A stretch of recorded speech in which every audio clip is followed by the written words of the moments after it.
ساجدہ کر چکی ہے بے انتہا ظلم و ستم کو برداشت، پہلے اپنے خاوند کی موت کا دکھ جھیلا اور اب اپنی زندہ بیٹی کا دکھ جھیل رہی ہے، اور اس سے اب نہیں ہو رہا یہ سب کچھ برداشت۔ کیا کرے گی ساجدہ؟ کیا سٹینڈ لے گی وہ اپنی بیٹی کی خاطر؟ یہاں دانش آیا ہے پھر سے رانیہ کو تنگ کرنے کے لیے۔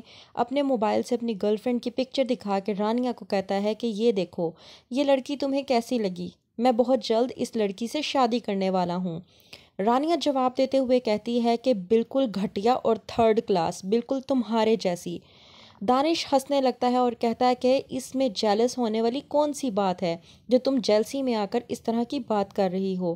رانیہ کہتی کہ میرا تمہارے ساتھ اس طرح کا کوئی رشتہ نہیں ہے جو میں دوسری عورت کے آ جانے سے جیلس فیل کرتی رہوں۔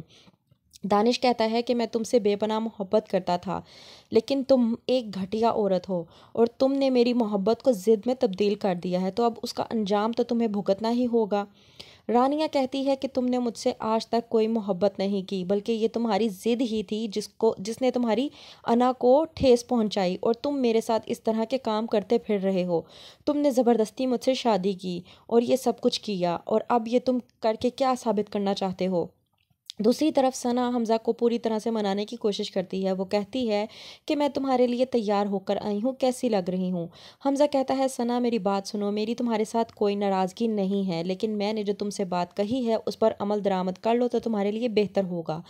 جب تک تم میری بات نہیں مانو گی، جب تک تمہارا پورا خاندان تمہاری نانی مل کر اپنے جرم کو قبول نہیں کریں گے اور یہ ثابت نہیں کریں گے کہ رانیہ پاکیزہ تھی، تب تک تم میرے ساتھ بات نہ ہی کرو تو بہتر ہے۔ یہ میری اور تمہاری جنگ چل رہی ہے۔ ثنا کہتی ہے کہ میں اس جنگ میں بہت پہلے ہی ہار چکی ہوں۔ میں خود قبول کرتی ہوں کہ میں ہار گئی ہوں۔ تمہیں اور کیا چاہیے؟ اب تو مجھے اپنا لو۔